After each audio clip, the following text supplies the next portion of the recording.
Kalau kita bicara dosa, pasti kita mikir soal perzinahan, membunuh, mencuri, dan sejenisnya, dengki, iri. Itu jelas dosa. Tapi kita sering lupa ada dua dosa lagi yang justru kita anggap itu sepele. Dan dua dosa ini banyak tidak disadari, tapi itu ada di hidup kita. Nah, ketika kita tidak berzina, ketika kita tidak mencuri, ketika kita tidak membunuh, tidak dengki dan sejenisnya, tapi ada dua ini. Bahkan setelah sekian tahun saya melayani Tuhan, saya makin diberi kesadaran oleh Roh Kudus bahwa ini berbahaya sekali. Justru karena kita tidak menganggap ini hal yang besar, kita anggapin hal kecil, justru kita sering jatuh di situ. Dosa itu ialah iri hati dan kemunafikan. Coba renungkan dulu.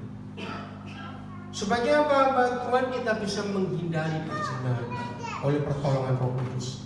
Sebagai hamba Tuhan kita bisa menghindari untuk mencuri, jangan sampai itu, membunuh. Tapi saya ingin tanya kepada setiap kita secara jujur, seringkali kemunafikan dan iri hati ini, sering gak mereka masuk ke hidup kita?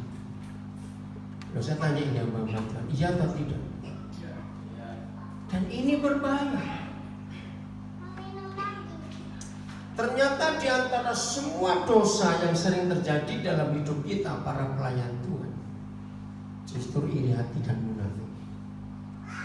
Maaf kalau saya harus beritahu ini dulu, karena ini akan jadi penghalang buat panggilan Tuhan dalam hidup kita. Ketika ada 3 orang masih muda-muda, sama-sama berangkat dari kampung yang sama, kenal dari kecil, tiga-tiga masuk sekolah kitab yang sama, dididik dengan cara yang sama. Oh, saya percaya semua kita pasti punya kisah-kisah lucu, cerita-cerita yang serem, cerita yang gak enak waktu sekolah kitab. Betul atau tidak? Betul ya? Belum lagi waktu kita praktek di tempat-tempat praktek pelayanan kita. Nah, ketika waktu berjalan, 3 kita ini berbeda. Ya, dengarkan ini.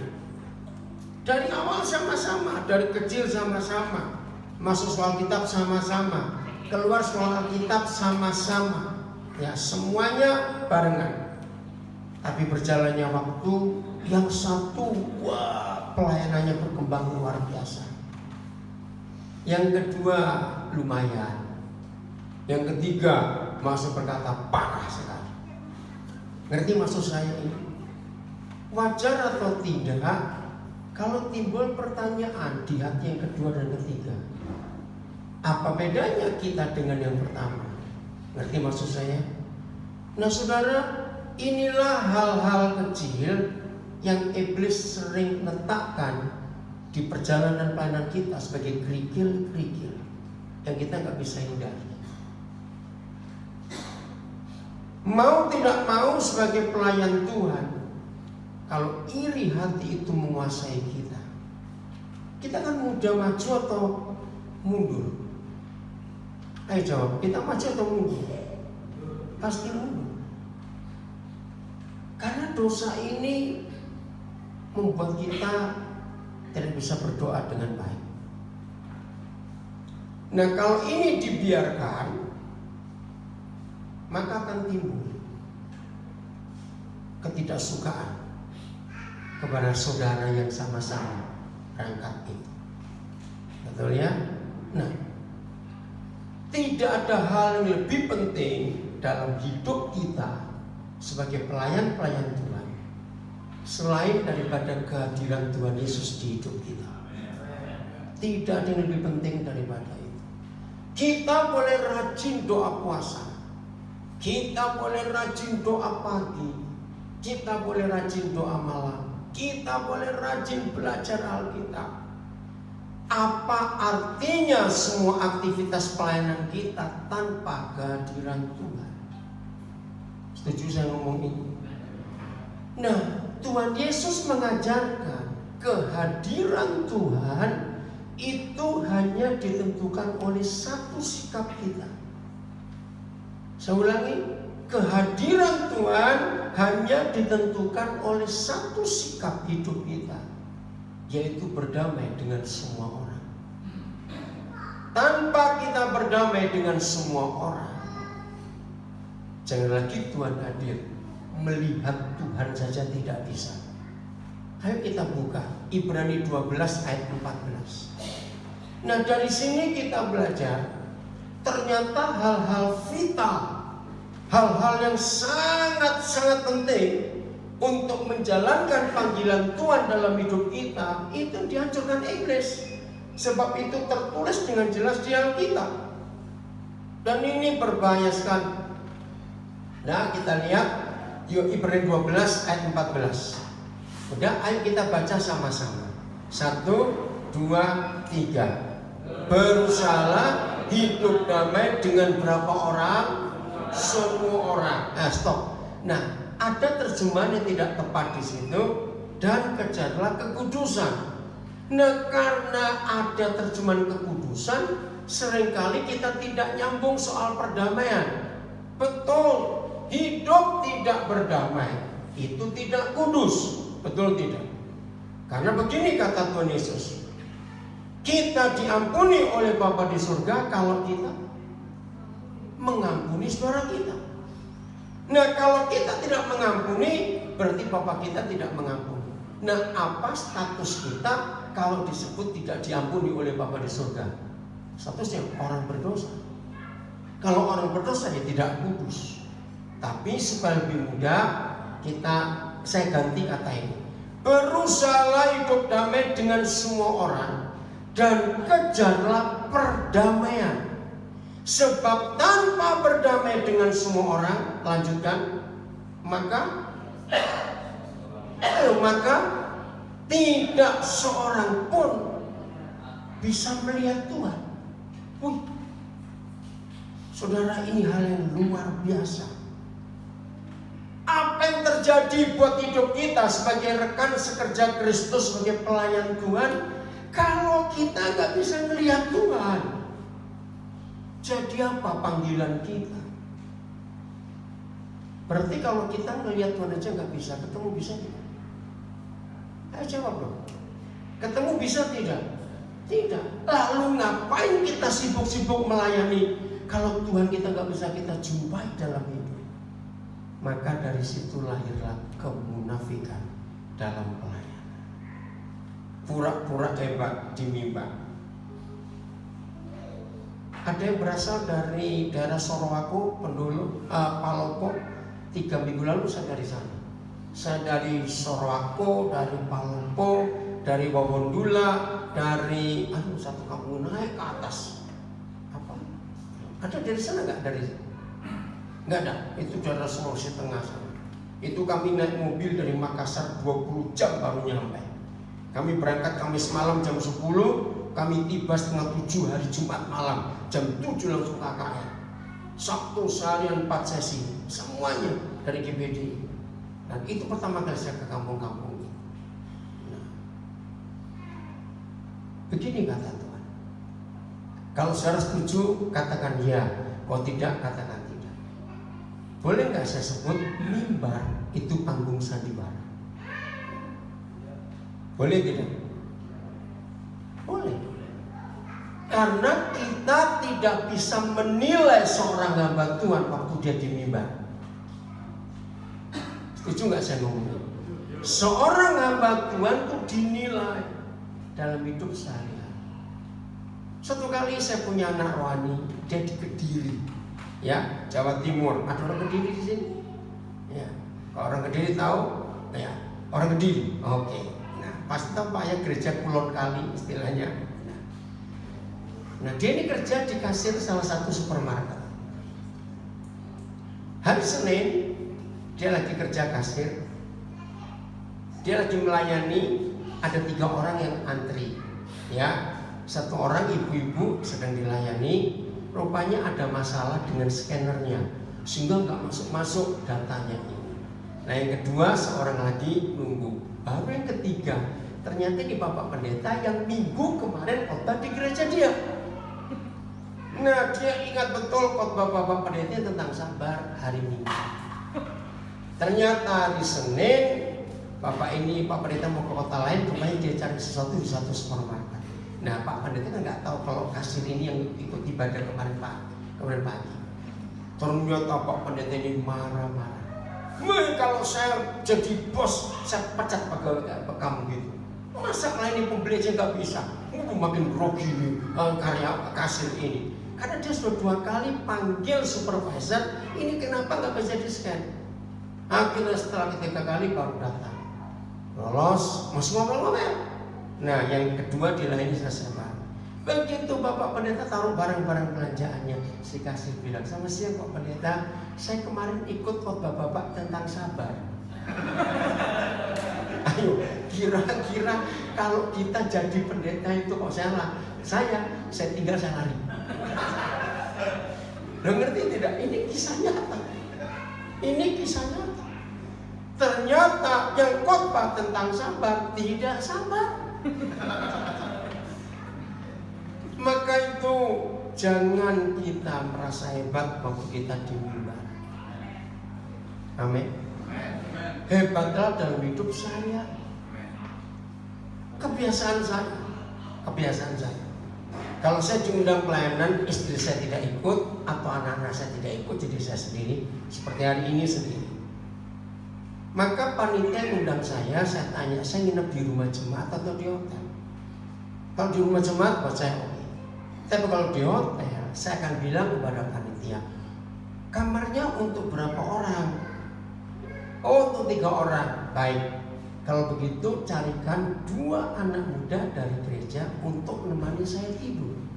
Nah itu buat panitia rasa aneh. Loh, Bapak nggak kenal. Nah itu prinsip saya. Saya sangat ingin dikenal, bukan waktu saya melayani. Saya ingin dikenal oleh jemaat, oleh banyak orang waktu saya hidup sehari-hari. Karena kemunafikan dan iri hati ini dosa yang paling berbahaya buat kita. Karena untuk yang lain kita bisa menghindar. Betul ya? Nah saya lanjutkan. Maka itu kita tidak bisa menilai hidup seorang hamba Tuhan atau melayani. Tahun 78 saya ikut pelajaran Alkitab. Saya tidak tahu ada yang pernah kenal, ada yang pernah tahu atau pernah dengar di Surabaya. Sampai hari ini hamba Tuhan masih hidup, dia sudah senior. Pendeta Dr. Yusuf BS, pernah dengar nama itu? Yang pernah nulis tulang Elisa.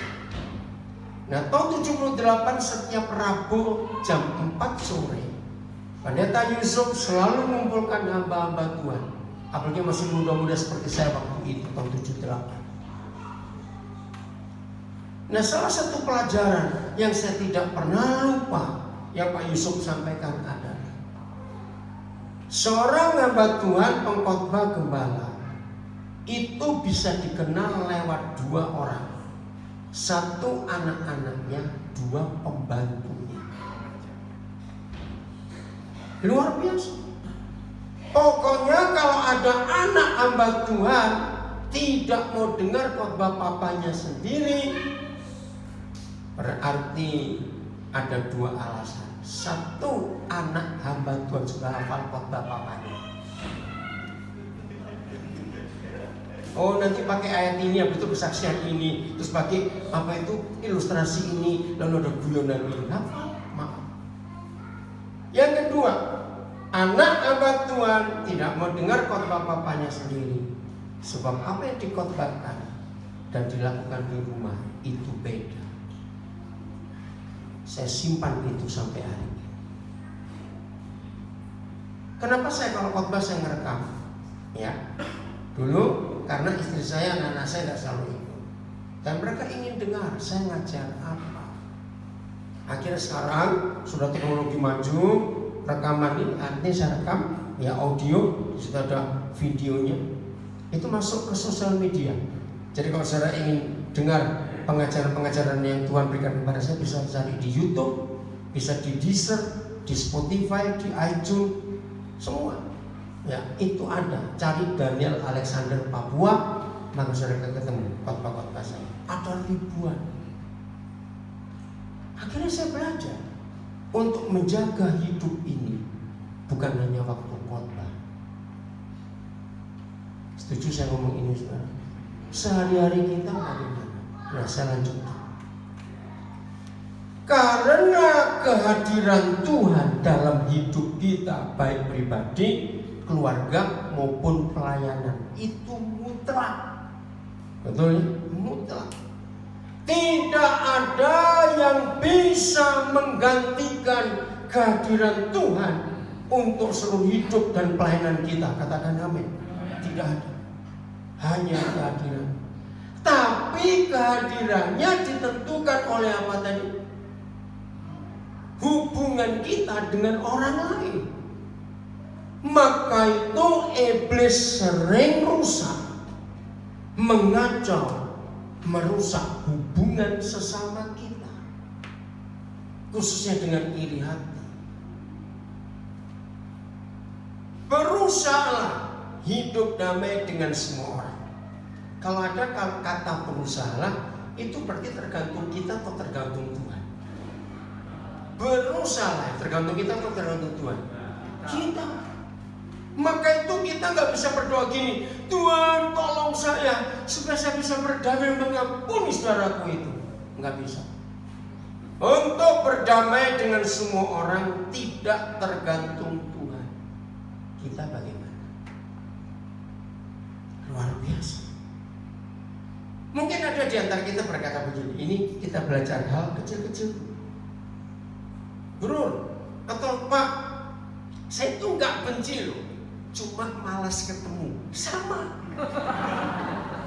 Ayo, betul atau tidak? Saya nggak benci, cuma malas ketemu. Ayo jawab, sama atau tidak? Nah, bodoh.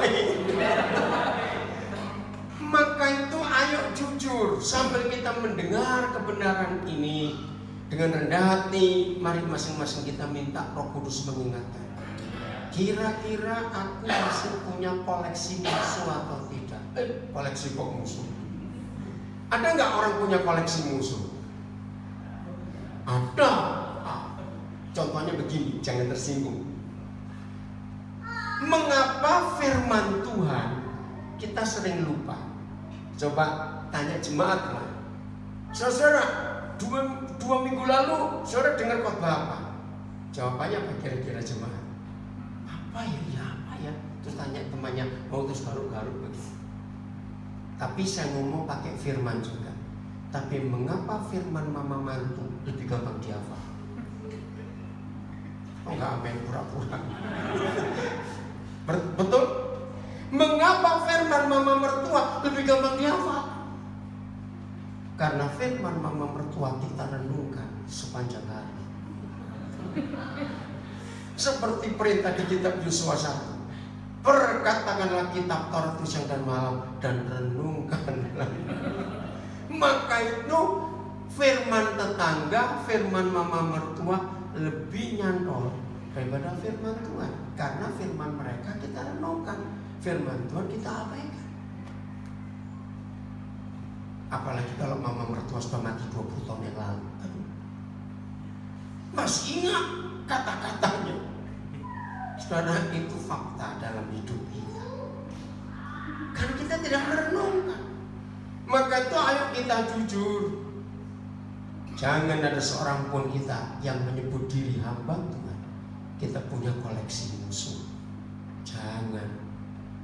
Juga jangan berkata, masa cuma satu nggak boleh? Ayo jawabannya apa? Boleh atau tidak? Bukan, jawabannya terserah saudara. Masalahnya walaupun cuma satu koleksi musuh, satu orang ini yang saya nggak suka, cukup merusak kehadiran Tuhan dalam hidup kita. Sebab firman itu berkata, berusaha hidup damai dengan berapa orang? Semua orang. Berarti kalau orang lahat sudah kita habisin semua, terus kita pindah ke Prabu Muli atau kemana, tetap kita nggak bisa ngalami kehadiran Tuhan dalam hidup. Maka itu jangan biarkan iri hati dan kemunafikan ada di hidup kita. 4 Injil jelas menyatakan Tuhan Yesus lebih mudah bergaul dengan orang berdosa daripada dengan orang munafik. Jawab iya atau tidak?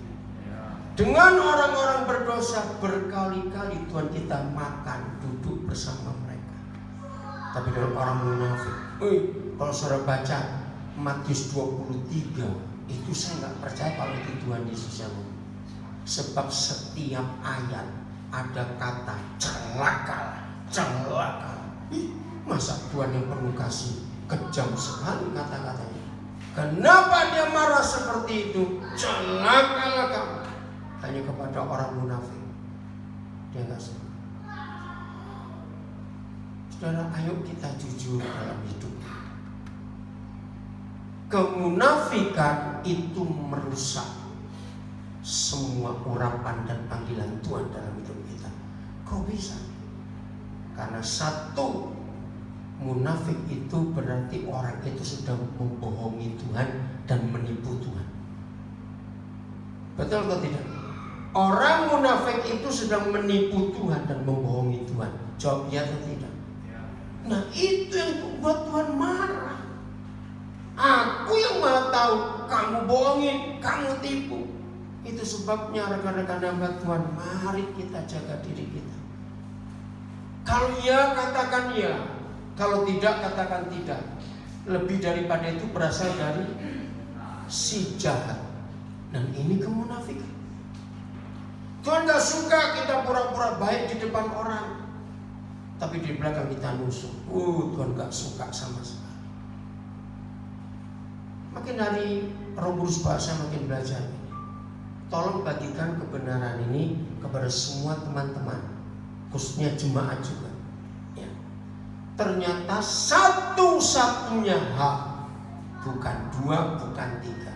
Satu-satunya hal yang membuat anak-anak tidak respek kepada ayah ibunya, bukan karena ayahnya kurang maco, kurang kejam, kurang galak. Tidak.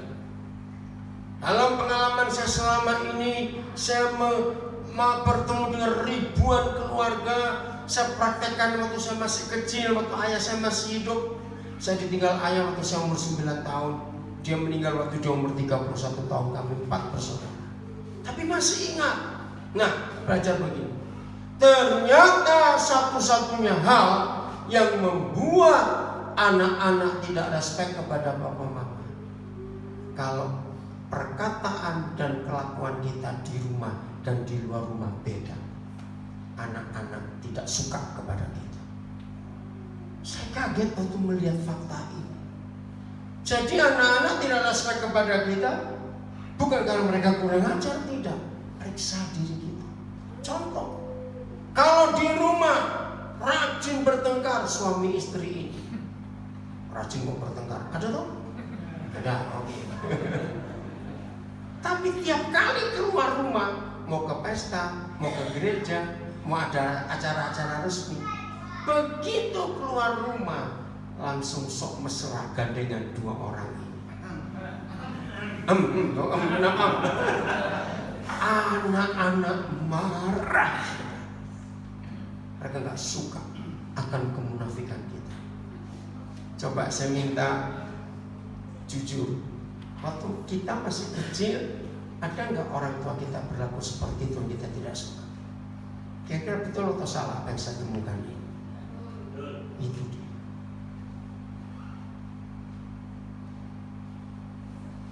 Akhirnya, maaf, saya menemukan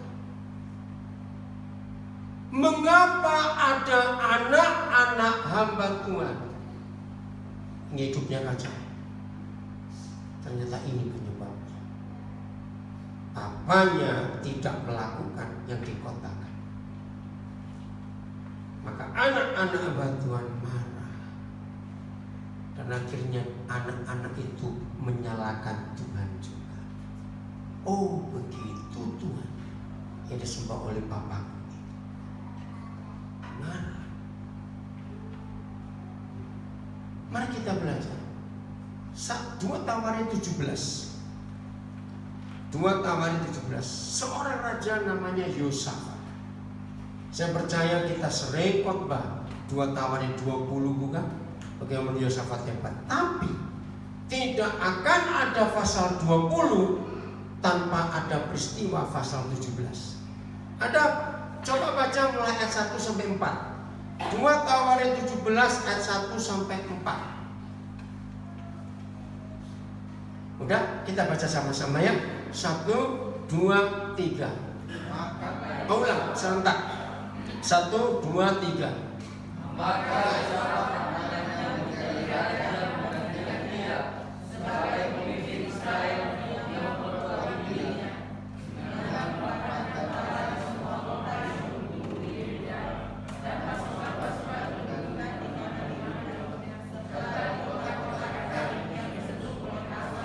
Nah, luar biasa. Yosafat hebat meneruskan kerajaan ayahnya yaitu Raja Asa.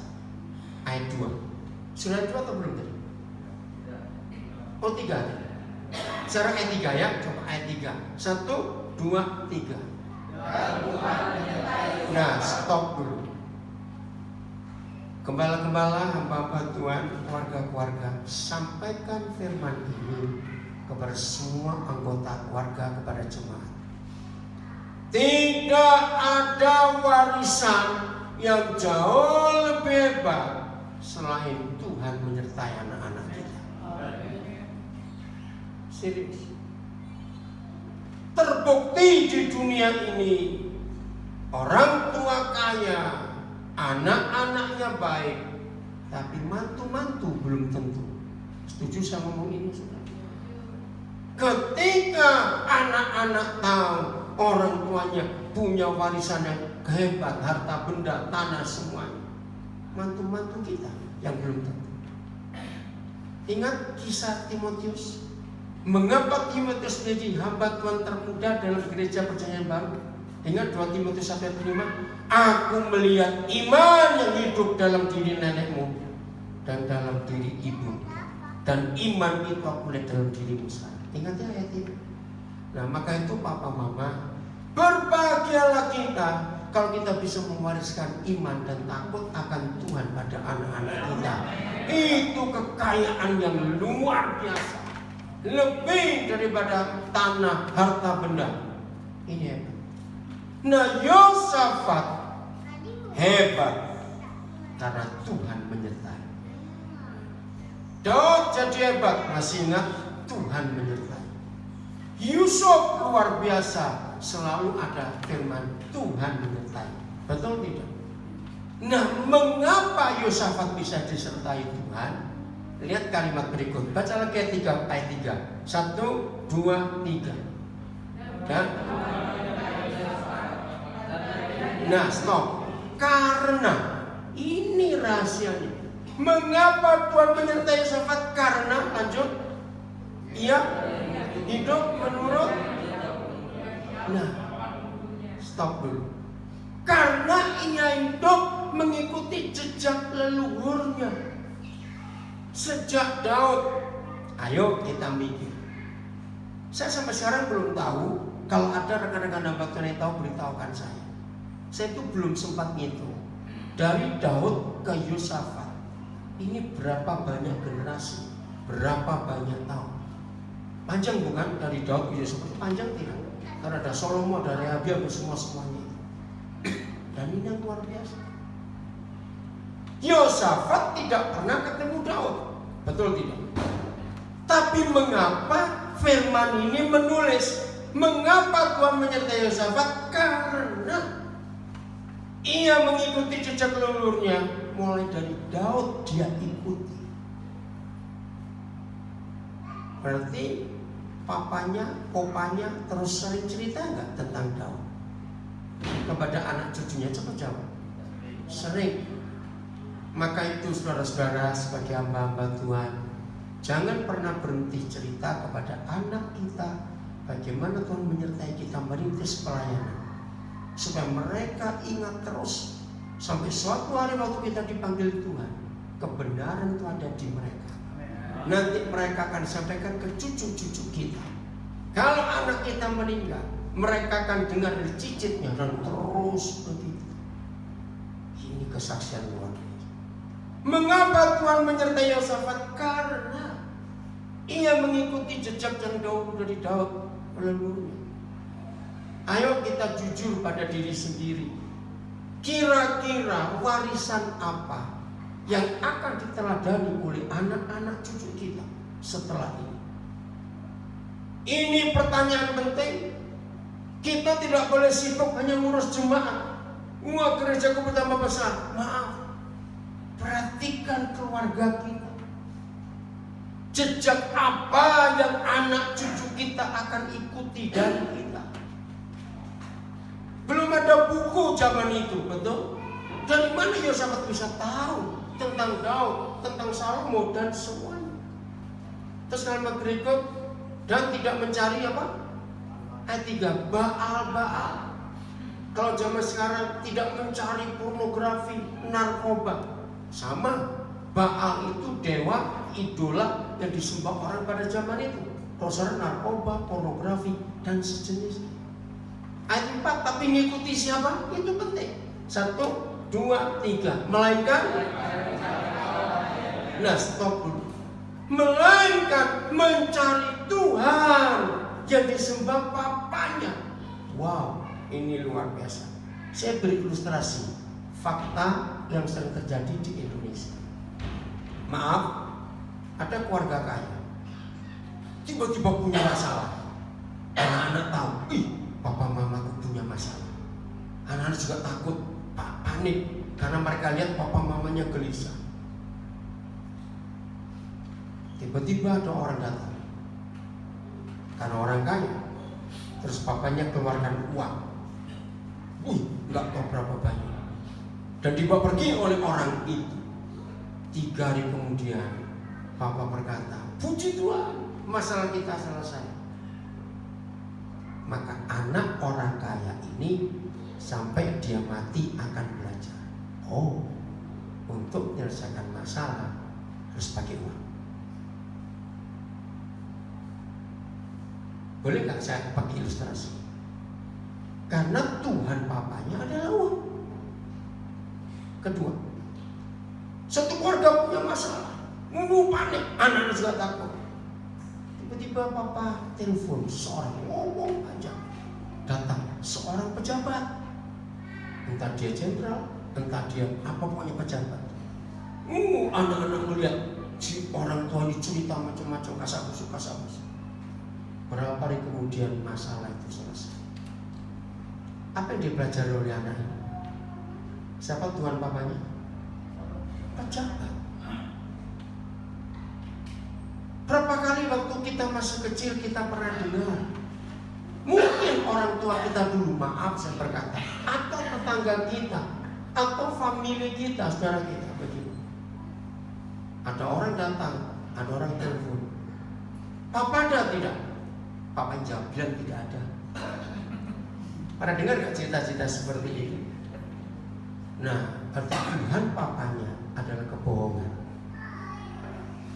Yosafat tidak mengikuti Tuhan-Tuhan lain, Baal-Baal lain, tapi Tuhan disembah oleh papanya. Maka hasilnya luar biasa. Pasal 20 Kitab 2 Tawarik, ini hasilnya. Siapa Tuhan kita? Ya jelas, kalau kita hamba Tuhan, anak kita tahu Tuhan Yesus, tapi belum tentu ketika kita dalam masalah. Pasal 20, baca ayat 1, ayat 2, ayat 1, 2, 3.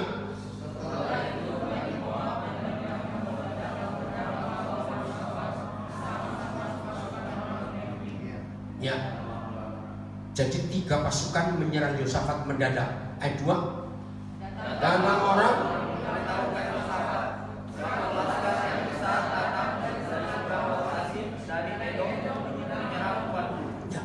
tiba-tiba diserang oleh musuh. Yosafat tidak punya persiapan. Berita dia sesat Tamar itu tinggal selangkah sudah sampai ke Yerusalem. Tapi lihat ayat 3. Kalimat pertama Pak, ayat 3. Yosafat menjadi stop dulu. Wajar gak dia takut? Wajar, dia manusia. Ibu bapak saudara-saudara, ini yang luar biasa. Masalah boleh datang di hidup kita, betul? Apakah orang rajin berdoa gak punya masalah? Lo jawab, apakah orang rajin berdoa gak punya masalah? Punya. Orang rajin melayani gak punya masalah? Punya. Nah, apapun masalah dalam hidup kita, silakan datang. Yang menentukan adalah reaksi kita menghadapi masalah itu. Betul tidak? Berapa kali kita sering mendengar sebetulnya masalahnya sepele, masalahnya kecil, tapi karena panik jadi apa ya? Ayo, kalau perkaranya kecil terus kita jadi panik, jadinya apa? Besar, jadi kacau. Nah, reaksi kita yang untuk menghadapi masalah itu yang menentukan kita ini bagaimana. Saudara, ajari jemaat untuk belajar firman. Ketika Yosafat takut, ini yang luar biasa. Apa reaksinya? Berkeputusan mencari Tuhan. Kenapa dia berkeputusan mencari Tuhan? Belajar dari papanya. Lunya atau tidak? Waktu dia masih kecil, Raja Asa sering dapat musuh. Nah, apa yang dilakukan Raja Asa diikuti oleh anaknya. Hebat gak kalau begitu? Ini luar biasa. Maka itu ibu bapak saudara para hamba Tuhan, pelayan Tuhan, masalah boleh datang, tapi reaksi kita terhadap masalah itu bagaimana? Secara logika, sebagai seorang kepala negara diserang musuh. Kira-kira kalau kita jadi presiden, jadi raja, kita buat apa? Pura-pura jadi presiden sebentar. Maksud saya, ayo, kalau kita jadi presiden, jadi kepala negara kita diserang musuh, kita buat apa? Kira-kira aja. Lah, belum, jangan lawan dulu. Berunding, atur strategi, kumpulkan para panglima, para penasihat, buat apa? Setelah sadar gak mampu, cari bala bantuan ke negara tetangga. Tapi lihat reaksi Yosafat, dia cari Tuhan. Luar biasa. Masih ingat sejarah Daud? Kan dikatakan tadi Yosafat itu mengikuti jejak yang dahulu dari Daud bapak leluhurnya. Masih ingat dalam 2 Samuel 5? 2 Samuel 7, pertama kali Daud diserang oleh musuh setelah dia dilantik jadi raja atas Israel. Masih ingat? Filistin menyerang. Itu yang dibuat Daud. Dia lari ke kubu pertahanan, dia bersekutu dengan Tuhan dan bertanya, Tuhan, akan kau serahkankah mereka dalam tangan-Mu? Itu kan luar biasa. Negara sudah diserang musuh, pakai tanya maju atau tidak? Ya maju dong. Tapi Daud mengandalkan Tuhan. Jawaban Tuhan, maju, aku menyertai kamu. Berapa waktu kemudian, sayang Samuel tidak menulis berapa lama jaraknya, musuh yang sama datang, yaitu orang Filistin, menyerang di tempat yang sama, di lembah Refai. Ayo jujur, kalau kita sebagai Daud, tanya lagi atau langsung hantam saja? Sama kok masalahnya. Ngerti pertanyaan ini? Maju atau tanya dulu?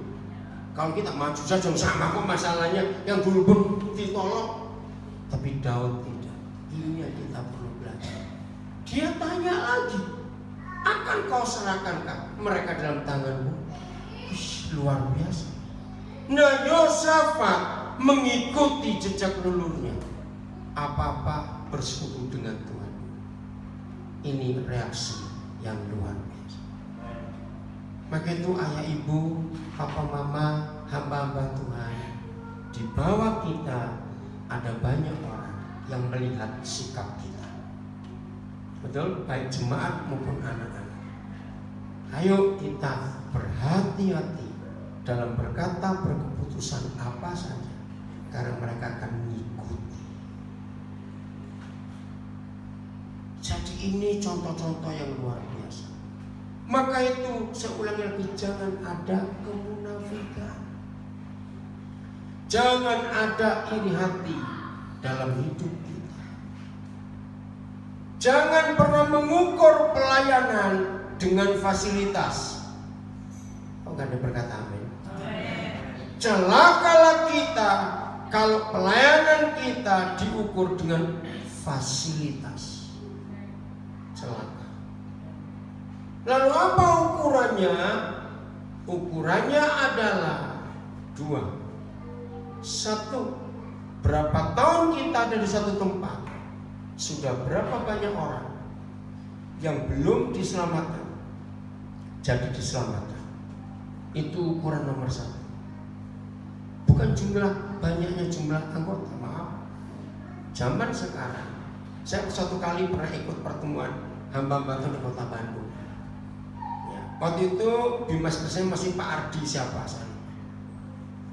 Terus Bimas Kristen memberikan data. Dalam 5 tahun terakhir ini, jumlah gereja di Kota Bandung meningkat 200%. Wih, banyak. Waktu kami yang mendengar itu luar biasa. Lalu Pak Bimas berkata, jangan tepuk tangan dulu. Ini data yang saya temukan berikutnya. Jumlah gereja meningkat 200% dalam 5 tahun, tapi jumlah orang percaya hanya 0,5%. Artinya pindah,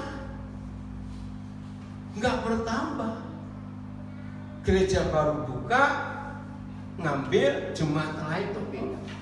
Memang banyak orang Kristen itu yang agak nakal, mendengar gereja baru buka seperti, ayo itu ada restoran baru, kita nyoba yuk. Enak nggak masakannya? Ada tau jemaat nakal seperti itu? Ada.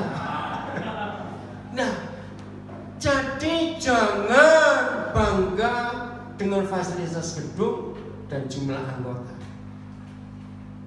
Yang Tuhan hitung yang diselamatkan, bukan yang pindah. Coba buka Kisah Rasul 2:47. Nah, ini ukuran yang pertama. Pelayanan kita ini maju atau tidak, berkenan atau tidak kepada Tuhan, bukan pada fasilitasnya. Jangan berkata, oh 4 tahun yang lalu saya mulai merintis, saya cuma naik sepeda, sekarang sudah punya mobil. Salah. Waktu saya mulai ini cuma pakai dinding bambu, saya sudah permanen. Salah. Catat. Udah baca 1, 2, 3. Banyak kuat lah suaranya, ayo 1, 2, 3. Sambil memuji Tuhan dan disukai semua orang, dan tiap hari Tuhan menambahkan jumlah mereka dengan orang yang diselamatkan. Tiap hari Tuhan menambah jumlah mereka dengan orang yang diselamatkan, bukan yang pindah gereja. Setuju nggak saya ngomong ini? Inilah ukuran pertama yang Tuhan akan nilai dalam pelayanan kita. Dalam setahun ini berapa orang yang Tuhan selamatkan lewat hidup kita. Ukuran kedua, setelah orang-orang itu diselamatkan, ukuran kedua, buka Galatia 4:19. Ini ukurannya. Jadi jangan ukur lewat fasilitas. Sungguh. Udah? Atau sebelum kita baca Galatia 4:19 ya, saya tanya dulu. Di pasal Kisah Rasul 2:41 ditulis, pada hari itu 3.000 orang dibaptis dan diselamatkan. Pasal 47, tiap-tiap hari jumlah mereka ditambahkan Tuhan.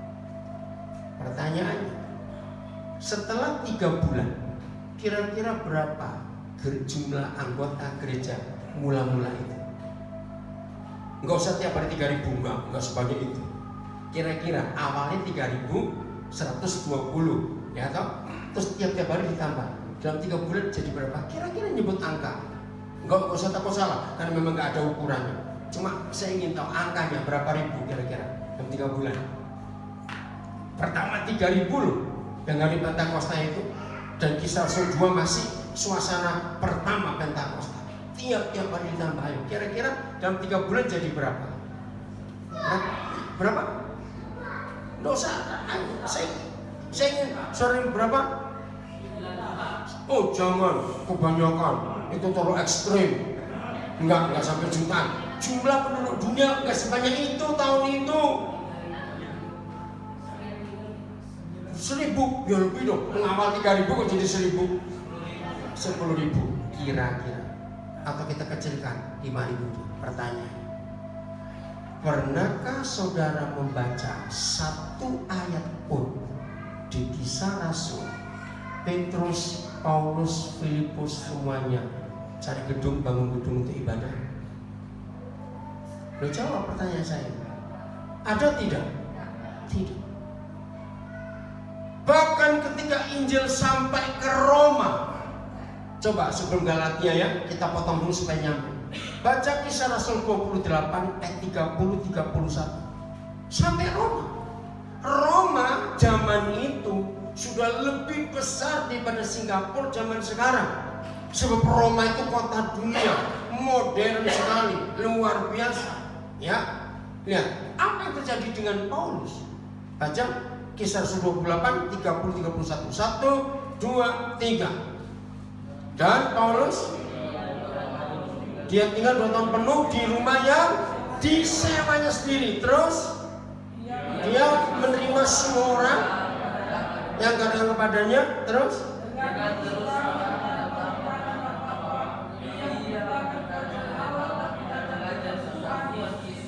ya, maaf kok yang lain nggak ikut baca, kenapa nggak baca kita? Saudara tolong Alkitab saudara baca, kita belajar. Nah menurut saudara ini ibadah gereja atau bukan? Yang Kisah Rasul 28 itu ibadah. Karena ada firman Tuhan, ada pengajaran, ada pemberitaan Injil kerajaan. Tapi di rumah yang disewanya nggak harus milik sendiri. Maka itu kalau masih ada di antara saudara sudah sekian tahun melayani masih kontrak, nggak apa-apa, temannya Paulus. Nah, amin. Nggak apa-apa, Paulus sudah kontrak kok. Amin. Nah, itu caranya kita dikuatkan oleh firman Tuhan. Nah, ingat ya, 5.000 jiwa itu besar pasti. Baru nanti kalau gedung jadi berapa kapasitasnya? 700. Mengapa jumlah jemaat sudah ribuan? Kok tidak tertulis satu kata pun di perjanjian di Kisah Rasul? Mereka ibadah di mana?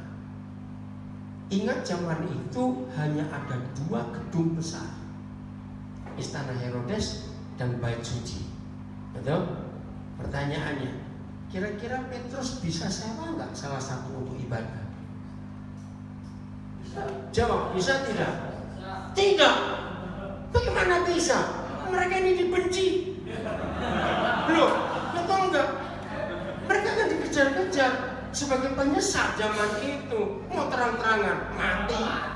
Nah, yang kedua, duitnya tidak punya. Mau sewa bagaimana? Loh, makanya itu begini kalau kita belajar firman Tuhan. Itu pertanyaan saya bertahun-tahun. Dikumpulkan di mana orang sebanyak itu? Tiap-tiap hari ditambah jumlah. Ternyata fasilitas gedung bukan kebutuhan pokok, tapi pemuritan. Itu kebutuhan pokok. Maka itu jangan iri kepada rekan-rekan kita yang sudah punya gedung besar yang permanen. Jangan iri. Bahkan saya selalu menasihati teman-teman saya pendeta. Di daerah-daerah yang kita minoritas, jangan bangun gedung yang besar-besar. itu menyakiti mereka, bukan karena apa yang namanya apa istilah yang umum itu apa, kesenjangan sosial, bukan. Karena begini, mereka mikir loh, kalau kamu bangun gedung sebesar-besar itu, berarti kan harapanmu kami yang masuk toh. Loh, betul tidak? Loh, jawab iya atau tidak? Nah, ini kan jadi masalah. Untuk apa? Kembalilah pada prinsip Alkitab. Di rumah ke rumah. Mereka kumpul di rumah. Karena itu pemuritan, bukan ibadah raya. Ketika komunis masih kejam berkuasa di dunia, gereja maju atau mundur? Maju. Tidak ada gedung. Saya bersyukur Tuhan beri saya kesempatan untuk komunis masih nyata di dunia. Satu, saya pernah tinggal di Jerman Timur. Dua, saya pernah ke Yugoslavia, sosialis ini. Kalau Jerman Timur komunis. Tiga, saya pernah di Tiongkok. Saya masuk Tiongkok tahun 82. Saya ke Jerman Timur tahun 81. Saya ke Yugoslavia tahun 84. Masih kejam komunis. Saudara, tapi saya kagum, Injil luar biasa di rumah-rumah. Waktu saya ke Tiongkok tahun 82, itu orang-orang tua yang umur 60 tahun ke atas tidak bisa ikut makan bersama anak mantu di rumah, nggak cukup. Nah, pemerintah komunis di setiap RT itu ada 4 pos untuk bagi makanan siang dan malam. Pagi makan rata-rata nggak sarapan. Di situ orang-orang tua antri bawa tempat-tempat makan, nggak bisa makan bebas. Pakaian mereka cuma 2 warna, biru dan abu-abu, dan modelnya sama semua. Tidak ada toko, tidak ada pasar, semua sistem bersama, saling berbagi antar tetangga. Begitu miskinnya. Injil saya sampai kagum. Mereka kalau ibadah nggak ada tempat khusus. Komunis itu kejam. Polisi keliling terus jalan, nggak stop. Kalau mereka jalan kelihatan 5 orang aja berdiri atau duduk kumpul. Pas setengah jam balik lagi masih ada, langsung ditangkap masuk penjara tanpa diadili. Kamu sedang rapat untuk makar pada pemerintah. Begitu sampai hari ini. Tiongkok itu nggak punya penjara. Semua penjahat diadili 2 kali langsung dihukum. Nggak repot. Waktu banyak orang di Indonesia bilang, kenapa nggak pakai sistem Tiongkok daripada dibawa ke penjara? Begitu koruptor, pembunuh langsung aja hukum mati, selesai. Kayak Tiongkok. Jadi kalau mereka ibadah itu bisa jam 2 pagi, bisa jam 5 subuh, bisa jam 11 malam. Dan tidak ada yang memberitahu, hanya Roh Kudus. Itu saya kaget sekali. Saya pertama kali saya masuk ke mereka, saya dari Hong Kong, naik kereta api, ya menuju ke Tiongkok, satu desa kecil di dekat Guangzhou. Hari itu bilang nanti sore kita mau ibadah. Wah, senang saya dengar kata ibadah. Terus saya tanya, jam berapa? Di mana? Oh, belum tahu. Oh ya, oke, belum tahu. Sudah makin gelap ini, saya tanya lagi, di mana? Jam berapa? Belum tahu. Nah, saya jadi bingung. Terus kapan? Tahun 82 nggak ada telepon, nggak ada handphone. Tiba-tiba nggak sampai berapa menit, salah seorang berkata, ayo kita berangkat. Loh, tadi belum. Sekarang kok suruh berangkat? Kemana ini? Sekarang tiba-tiba kami kumpul, kami dari rumah itu ada 5 orang. Jalan kaki menuju ke sebuah taman, ada bangku. Sudah ada kumpul berapa orang di situ. Langsung mereka saling mendoakan, saling sharing, saling semuanya. Selesai. Nggak sampai 30 menit bubar. Terus saya tanya pada pemimpinnya, loh, tadi kan dibilang nggak tahu, kok tiba-tiba bisa berangkat gini bagaimana? Oh iya, saya lupa, saudara orang baru. tadi Roh Kudus bicara pada saudara kita yang itu, bahwa kita akan kumpul di sebuah taman ini ada bangku. Wih, saudara, sekian bulan saya hidup dengan mereka beberapa provinsi di Tiongkok. Semuanya dengar Roh Kudus bicara. Bisa di pinggir sungai, bisa di pasar, di depan toko roti, bisa di kuburan, bisa di bis kota nomor sekian. Terus saya tanya, apa kalian nggak takut kesusupan? Bagaimana kalau ada musuh? Wih, saya kaget mereka terangkan. Kami percaya Roma 8:14. Barang siapa dituntun Roh Tuhan, itulah anak Tuhan. Roh Kudus nggak mungkin bicara kepada orang yang bukan anak Tuhan. Ngeri sekali cara mereka itu di rumah-rumah. Mereka menggunakan 1 Korintus 4 ayat 14. Apabila kamu mau beribadah, hendaklah masing-masing mempersembahkan sesuatu. Masih ingat? Nah, itu ayat mereka pakai. Jadi tiap kali mereka bilang mau ada ibadah, langsung tanya, Tuhan saya bawa apa? Ada yang bawa ayam hidup, bawa selimut, bawa sandal, bawa minyak gosok, bawa bakpao. Pokoknya mereka tanya, kami bawa apa? Dan yang mengharukan, begitu mereka kumpul, satu kali saudara, saya ini bingung. Ini bapak ini bawa minyak gosok cukup besar. Saya pikir untuk apa? Begitu mereka kumpul satu tempat, ada yang cerita, siapa punya minyak gosok? Tadi anakku ketahuan polisi komunis doakan orang, jadi gebukin. Saya nggak punya minyak. Wih, saya nangis. Sampai segitu taatnya ini orang. Jadi waktu saya tinggal di negara komunis di Yugoslavia sosialis Jerman Timur, gereja ada, tapi nggak berbentuk gedung, di rumah-rumah. Sesekali mereka kumpul di rumah besar, itu sampai 200 orang. Saya belum pernah seumur hidup saya jadi hamba Tuhan sampai sekarang. Saya melihat sebuah ibadah yang begitu semangat dalam memuji Tuhan. Tepuk tangannya itu enggak main-main. Seringkali kita cuma plek gitu aja ya. Mereka itu semangat. Nah, saya kan nggak ngerti bahasanya karena nggak diterjemahkan kalau nyanyi. Tapi dari mimik wajahnya itu mereka mengekspresikan. Kalau lagu sukacita, wajah mereka senyum gembira. Pokoknya dari wajahnya. Tapi dengar juga, itu buat saya, wih Tuhan kau luar biasa. Saya waktu berangkat dari Indonesia saya sombong, saya akan ngajar di Tiongkok, DRC. Ternyata selama sekian bulan saya di sana, saya hanya 1 kali saya khotbah. Yang lain saya belajar dari hidup mereka. Begini, kalau mereka kumpul di rumah-rumah, itu masuknya dan keluarnya itu jauh lebih lama dari kebaktian ibadahnya. Kenapa? Karena nggak boleh bergerombol. Begitu masuk, tangkap, kamu bikin apa? Jadi di pintu itu ada yang pasang kuping.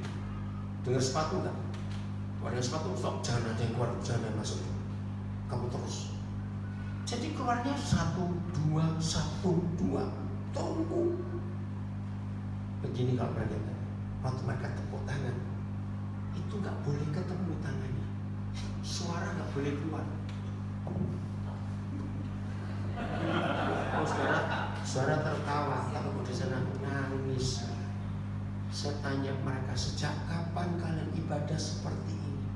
Sejak tahun 48 waktu mau cepat berkuasa sampai tahun 82.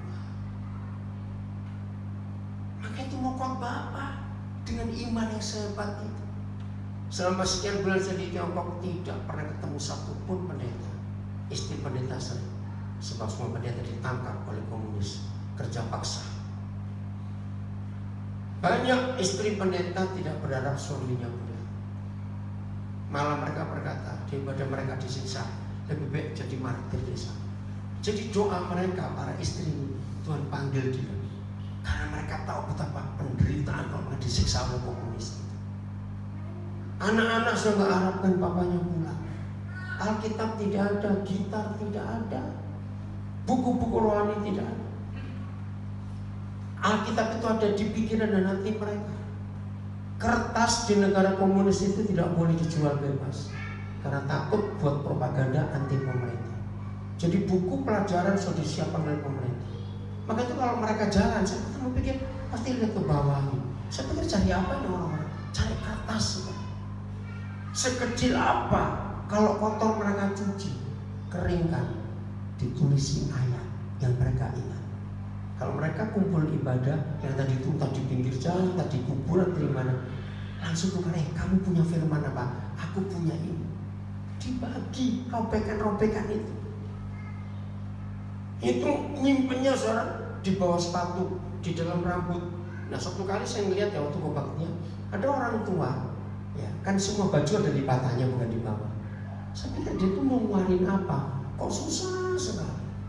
Taunya dia nyimpan gulungan ayat ke dalam kan masuknya. Jadi dia tarik lagi kok susah. Dia keluarkan, saya cari ini. Saya punya luka sekian, saya baper. Wih berebut.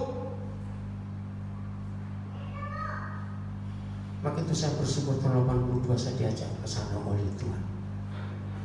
Itu sebabnya sampai hari ini saya tidak pernah sibuk dengan gedung gereja. Karena secara kisah rasul ada di rumah. Jadi ingat, dua penilaian yang Tuhan beri kepada kita. Satu adalah apa? Berapa orang diselamatkan. Dua, berapa orang kita muridkan. Galatia 4:19. Apa itu memuridkan? Kita lihat ini. Inilah konsep pemuridan yang sangat sederhana yang kita harus lihat. Ya, adik-adik jangan ribut ya. Terima kasih kalian pintar. Oh, situ sudah Bapak ya. Nanti Bapak ada. Udah kita baca 1, 2, 3. Hai, ayo ulangi 1, 2, 3. Hai anak-anakku,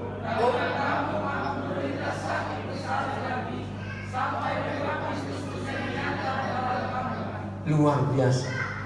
Saya belum pernah menemukan ayat lain dalam Alkitab tentang konsep pemuridan selain Galatia 4:19. Kata kunci di ayat 19 ada kata lagi.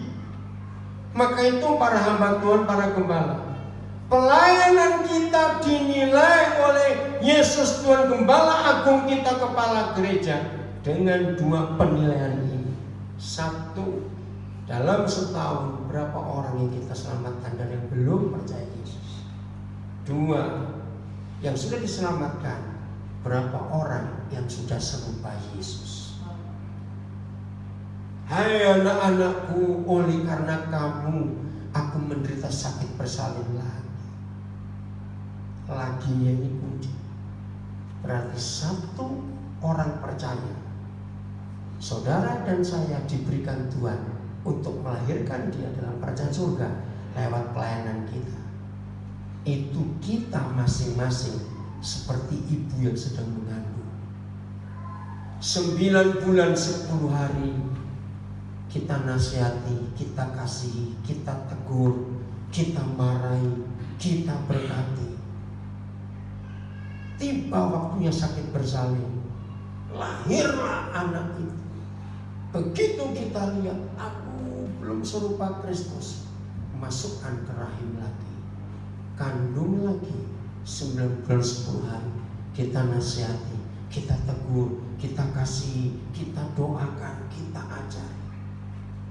Tiba sakit bersalin lagi, itu belum serupa Yesus, masukkan lagi. Sampai kapan berhentinya? Baca ya, sampai rupa Kristus menjadi nyata di dalam kamu. Ini kriteria pelayanan, bukan khotbah, bukan ke gereja ini, gereja itu, tidak. Kapan terakhir kali ada orang berdosa yang Tuhan pertemukan dan kita selamatkan? Bilang Tuhan, ini kan firman. Terus gimana dong kalau ini terbentur untuk kami di sini? Jawabannya luar biasa. Yohanes 3:16 itu dijabarkan, dijelaskan lewat Lukas 15. Masih ingat 3 kisah? Betul? Ada 3 kisah bukan di Lukas 15? Ayo cepat, tentang apa? Satu, yang pertama apa? Apa yang hilang? Ayo cepat. Domba yang hilang. 2, uang yang hilang. 3, anak yang hilang. Tapi semuanya happy ending, sebab yang hilang ketemu. Saudara, ayo kita melihat ke diri sendiri. Tidak ada ayat lain di kitab suci kecuali Lukas 15. Kapan, bagaimana kita bisa membuat seisi surga bersorak-sorai kalau satu orang berdosa diselamatkan? Nah, saya pakai istilah bisnis. Berarti kalau Tuhan Yesus memerintahkan kita, kalimat terakhir sebelum dia terangkat ke surga, pergilah kamu kemana? Ke seluruh bumi, beritakan Injil itu. Betul? Terus betul tidak? Ajarkan dan semuanya baptis mereka. Nah, kalau perintah itu kita abaikan, berarti sebagai hamba-hamba Tuhan kita hanya sibuk melayani yang sudah selamat. Nah, betul atau tidak? Maka itu ada Lukas 15. Dalam teori bisnis, kalau kita bisa membawa pelanggan, dapat komisi enggak? Nah, seperti itu surga. Kalau kita bisa membawa 1 jiwa diselamatkan, 1 jiwa berdosa diselamatkan, seisi surga bersorak-sorai, kita dapat komisi sukacita enggak? Nah, itu dia. Maka itu kalau gereja kita bertahun-tahun tidak ada 1 jiwa diselamatkan, arti gereja kita sedang penuh kesedihan, enggak ada sukacita. Karena orangnya itu lagi. Maaf, saya harus katakan ini. Jadi pertanyaannya, kapan terakhir kali dalam hidup kita masing-masing membawa 1 jiwa diselamatkan? Tapi Tuhan kita pengampun itu langsung dari Dia sendiri. Beritakan pengampunan. Masih ingat pesan terakhir Tuhan Yesus Lukas 24? Tunggu di kota ini sampai kamu diperlengkapi dengan kuasa di tempat yang mati, dan berita pertobatan dan pengampunan dosa akan disebarkan ke seluruh dunia dari Yerusalem. Jadi kalau saya saksi tentang Yesus, saya nggak nyebut namanya, saya nggak nyebut agamanya, saya bilang Tuhan mengampuni. 2, Tuhan memberi harapan. Ada harapan. 3, kasih. Cukup. 3 ini yang Alkitab tuliskan untuk kita bagi kepada dunia. Selalu bawa pengampunan, ada harapan, dan ada kasih. Apalagi kalau kita bongkar Injil, Tuhan Yesus mengatakan Injil tentang 4 hal. 1, kasih. Ada nggak manusia nggak butuh kasih? Jawab, ada nggak manusia nggak butuh kasih? Tidak ada. 2, terang. Hanya petapa yang nggak butuh terang. Semua orang perlu terang. 3, air. 4, garam. Inilah 4 hal yang tercatat di 4 Injil. Bahwa Injil itu kasih, terang, air, dan garam. Dan itu merupakan kebutuhan pokok semua manusia. Saya cuma cerita kemuliaan buat Tuhan. Sampai hari ini sudah 45 tahun saya menginjil. Saya mulai masuk penginjilan pelayanan itu tanggal 26 Agustus tahun 72. Maka itu Agustus yang lalu kami mensyukuri, saya mensyukuri 45 tahun Tuhan menyertai. Dan selama ini kemuliaan buat Tuhan, saya belum pernah ditolak dalam memberitakan Injil. Karena itu kebutuhan pokok manusia. Nah, setelah diinjili, muridkan. Oke. Nah, Lukas 15 itu jawabannya. Kenapa ada Lukas 15? Gara-gara ayat 1. Coba kita baca ayat 1. 1, 2, 3. Lukas 15 ayat 1. Udah? Ulang supaya serentaknya. 1, 2, 3.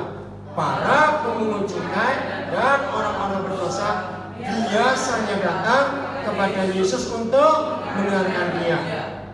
Maaf, Saya menggunakan Lukas 15 ayat 1 sebagai hakim atas hidup saya. Hamba Tuhan yang benar, gereja Tuhan yang benar adalah orang-orang berdosa, orang-orang jahat di sekitar kita hidup tidak takut ketemu Yesus lewat kita. Amin. Kan itu bukti. Ayo kita bongkar.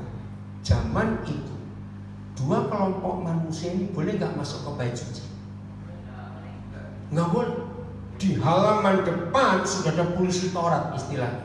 3 kelompok orang tidak boleh masuk. 1 orang dusta, 2 orang berdosa pelacur, 3 pemujung tidak boleh masuk, dicegat. Tapi kan luar biasa. Mereka takut nggak datang kepada Yesus? Loh, mereka takut nggak datang kepada Yesus? Tidak. Coba keluarkan kata biasanya di Lukas 15 ayat 1. Itu kata lainnya apa? Biasanya. Ayo. Sering. Selalu. Banyak kan? Ayo apa lagi? Ini cara saya menilai hidup saya.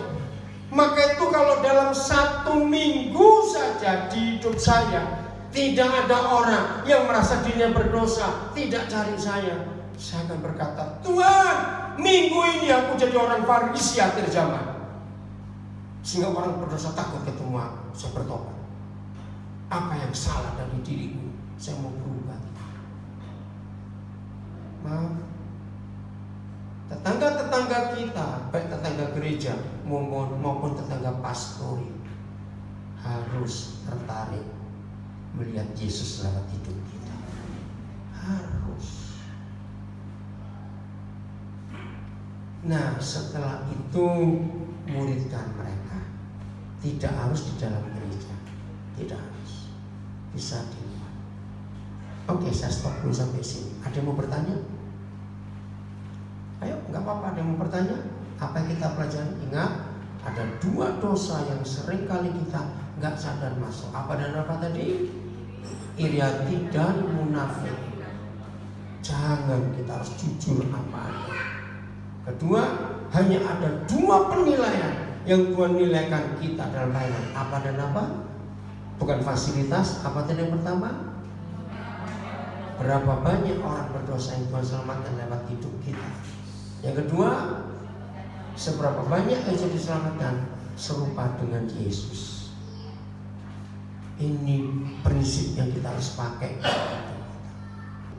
Sebelum kita akhiri, nggak apa-apa, ayo kita diskusi, kita saling belajar. Ada? Saya tunggu.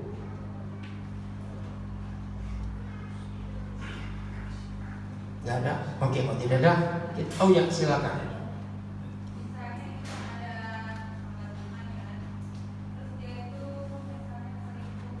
Ya.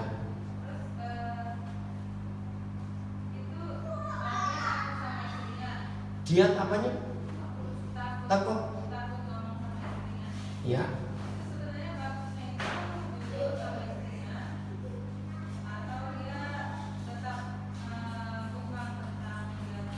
Oke. Kalau ada hamba Tuhan selingkuh, tapi dia belum ngaku sama istrinya dan karena ditakut sama istrinya, bagaimana? Saudara, yang pertama, Tuhan Yesus minta lewat Matius 5, jangan menghakimi.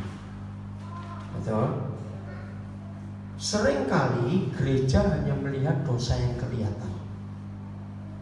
Maka itu di beberapa sinode yang saya kenal, saya marah.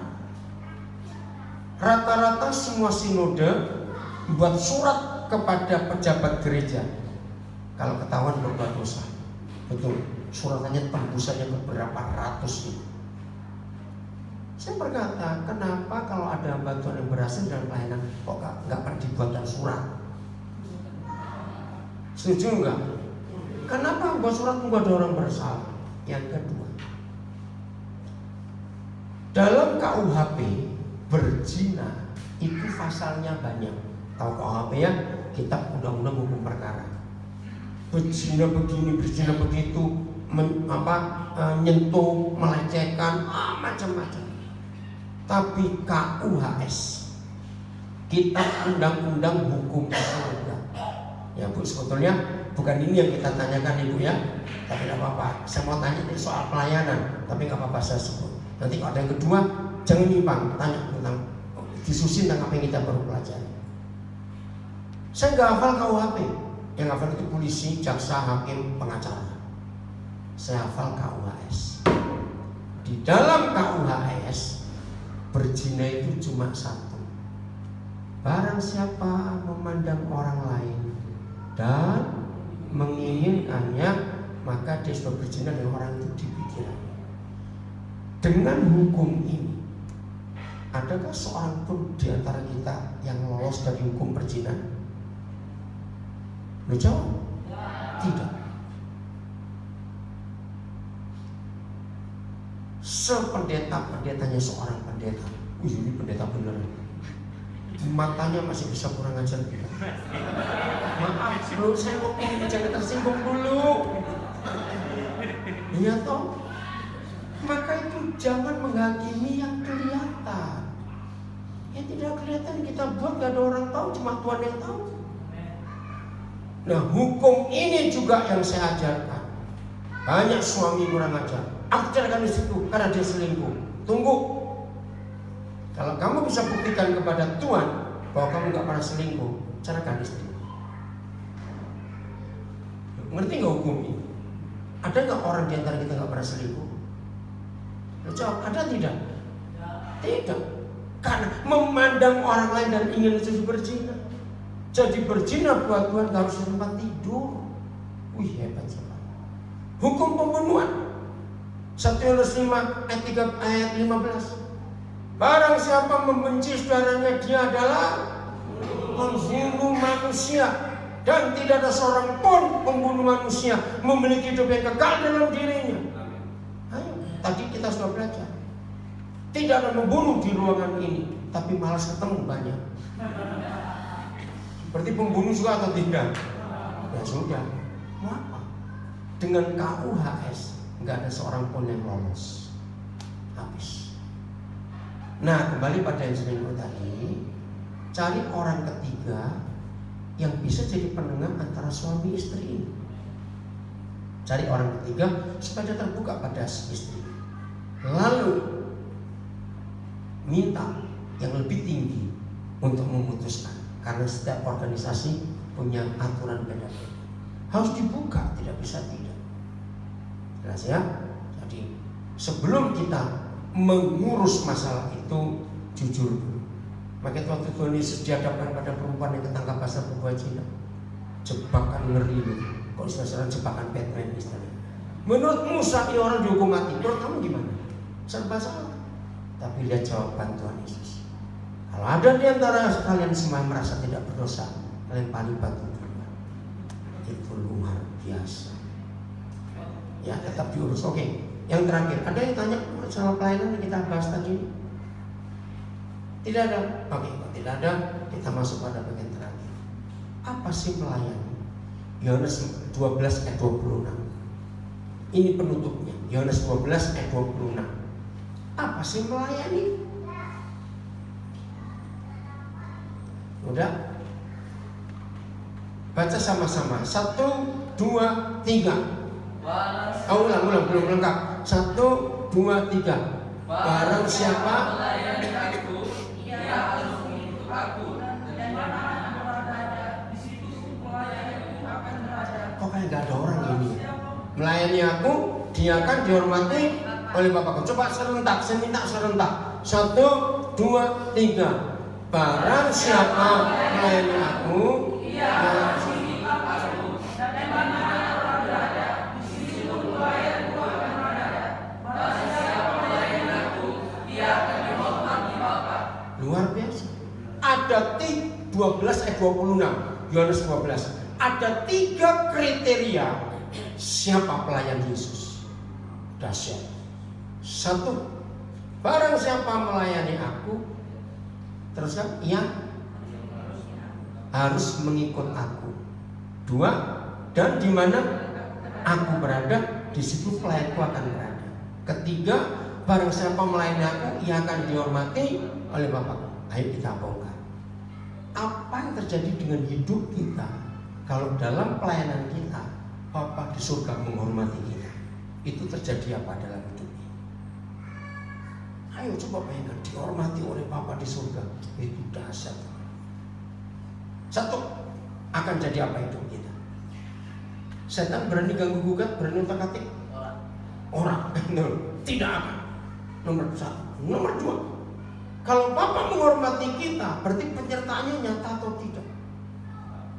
Jawab dong, nyata atau tidak? Sangat nyata. Yang ketiga, jaminannya nyata atau tidak? Kalau kita dihormati oleh Bapa di surga.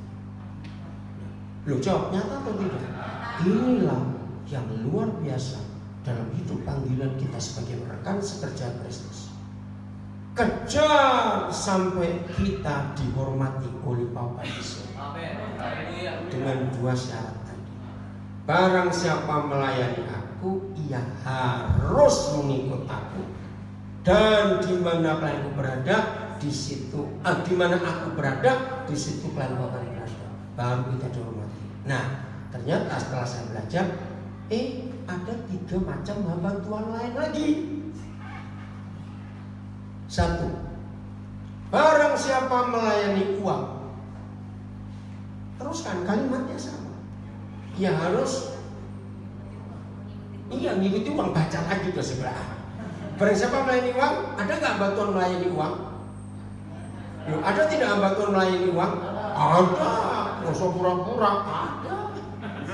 Di sini nggak ada, di pasar sana ada. Barang siapa melayani uang, dia akan mengikuti uang. Dan di mana uang itu berada, di situ hamba uang itu ada. Dan hamba barang siapa melayani uang, dia dihormati setan. Uang itu setan, turun dikit. Hamba organisasi. Ada nggak hamba Tuhan dengan hamba organisasi? Loh, setan ada tidak? Ada. Sama. Barang siapa melayani organisasi, dia harus ikut di mana organisasi itu ada. Kalau di situ nggak ada, buka baru organisasi. Nah itu dia. Dan di mana organisasi itu ada, di situ pelayan organisasi harus ada. Dan barang siapa melayani organisasi, dia dihormati oleh ketua PPD atau ketua sinode. Nah, yang paling celaka yang keempat, hamba istri. Ada nggak hamba istri? Ada. Barang siapa melayani istri, teruskan. Ia harus mengikuti istri. Dan di mana istri berada, situ hamba istri ada. Dan barang siapa melayani istri, akan dihormati papa mantu. Saya kaget juga waktu Roh Kudus ngajari itu. Betul juga ini ayat. Maka itu di akhir pertemuan kita hari ini. Besok ada lagi toh ya. Nah, ayo kita rendah hati. Saya ini hamba siapa? Saya ini hamba siapa? Kalau kita betul-betul hamba Yesus, barang siapa melayani Yesus, teruskan. Sehingga luar biasa. Tepuk tangan buat diri sendiri. Nah, semua mau jadi pelayan Tuhan. Sampai ketemu nanti malam ada ibadah kita. Pak Gembala berdoa. Siapa? Ayo, siapa mau berdoa? Pak Gembala tutup.